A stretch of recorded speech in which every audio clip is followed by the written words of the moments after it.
Buying a home is the single biggest and most expensive purchase a buyer can make. And in today's market, it's even more expensive. As a buyer, you do not want to spend more than you can afford on a home. And unfortunately, there are many buyers doing just that. And in this video, I have 7 costly mistakes buyers make, and I'm starting right now. Number 1 is overestimating your budget.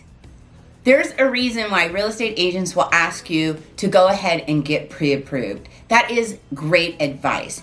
You need to be pre-approved to see what you can afford. Not only is the cost of the home a factor, but also you have homeowner association fees sometimes, maintenance, repair costs, utilities, taxes, and so much more that you need to consider when purchasing your home. And once you get pre-approved with a great lender, they can help you go ahead and know what your total costs are gonna be. So say you're pre-approved up to $400,000, you may want to keep your home search between $300 and $350. Because again, once you add on, if there's HOA fees, maintenance, the taxes, depending on where the area of the home is, the taxes can range hugely. Here in the Daytona Beach area, taxes on the river are a lot more than taxes just inside the city, say in the mainland area. So be careful, because these additional costs can really push you over budget.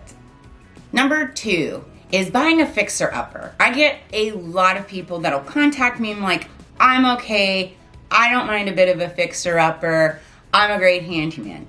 And while that may be true, sometimes what you see on the surface is one thing, but then once you start doing those repairs and fixing up, and then the city steps in because this is something that needs to be permitted and must be done by a general contractor, these costs can start adding up quickly.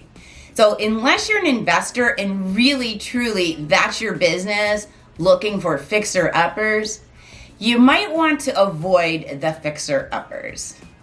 Number 3, getting the wrong loan. This one I see often as well. Many people will come to me pre-approved, and that's great. I'm super happy to see that.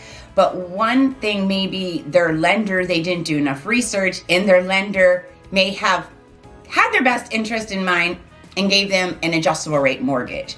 Well, the payments are great and everything in the first year or so, but then all of a sudden, if it adjusts, you could be pushing your limits, and then also you just never know. Perhaps in the future, something may happen where your income may drop off. It's not as strong as it was, and now you're struggling, you're house poor, you're working to make your payments. Go ahead, do your research. I always feel most comfortable with a fixed rate loan, unless you know beyond a shadow of a doubt that you are going to sell your property within a few years, and that adjustable rate loan may just work for you. If not, really look into the loans and consider a fixed rate mortgage.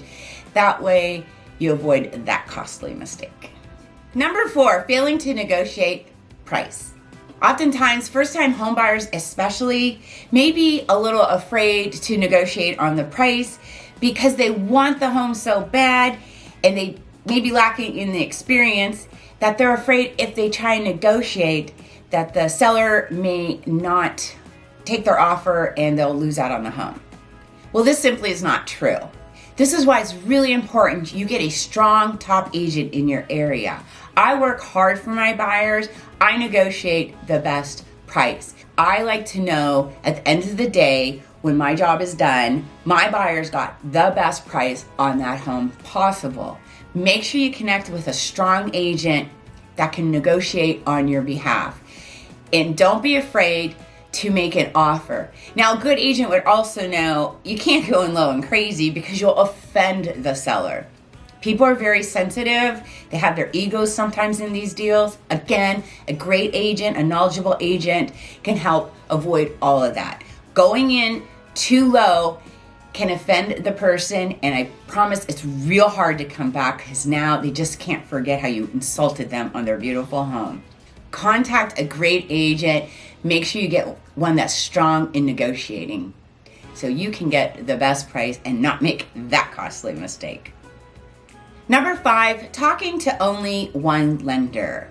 I highly encourage you to not only reach out to a few lenders, but maybe you're just like, I don't really have the time and I don't know what to ask them. Then again, a great agent will be able to help you with this.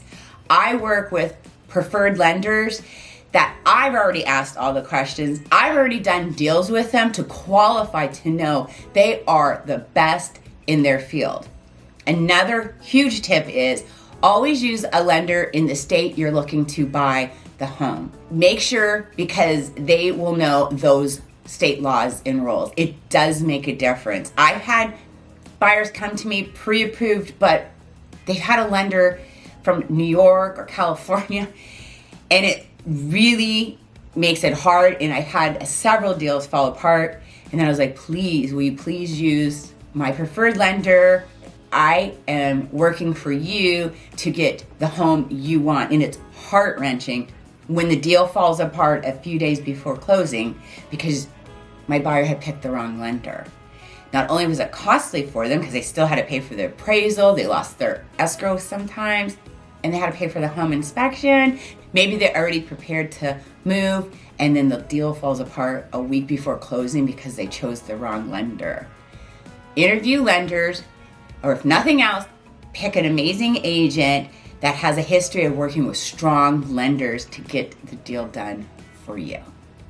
Number 6, another costly mistake buyers can make is making a small down payment. Now, I understand coming up with 20% down for the home you want, plus closing costs. There's always those two.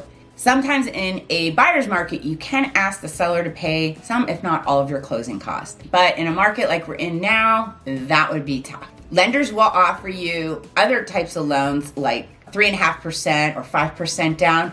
But then what happens there is you end up paying PMI insurance, that's private mortgage insurance. And over the cost of your loan, that is still an additional fee that adds up. Oftentimes, when you don't have the 20% down, it might mean you're going to pay a little bit higher interest rate. So not only are you paying that PMI insurance, but most likely you're paying a little more in interest. If possible, try to have the 20% down plus your closing costs. Number 7, be careful of buyer agent fees. What I mean by that is there are many buyer's agents, real estate agent, realtors out there that their company will charge fees and the agent will pass along to the buyer. They just kind of slip it in. You will be notified, but maybe they'll make it sound like, oh, everybody charges that. They'll make them sound like administrative fees, transaction fees, office fees. Why are you paying $300, $400, $500? I've seen $600 that the buyer got charged because I'll oftentimes see the settlement statement, or I'll talk to a buyer and they had asked about that fee that their previous agent charged them. That's BS. Don't pay it. Or better yet, get with an agent such as myself who would never dream of charging my buyers additional fees. Look, if I need $300, $400 from you to run my business, maybe it's time I should get out of business. I would never charge my buyers those fees. I'm working for you and I'm working hard. So if you're looking to move or relocate to the Central Florida area, go ahead, give me a call, send me a text, shoot me an email. Just know I got your back when moving to beautiful Central Florida. Till next time.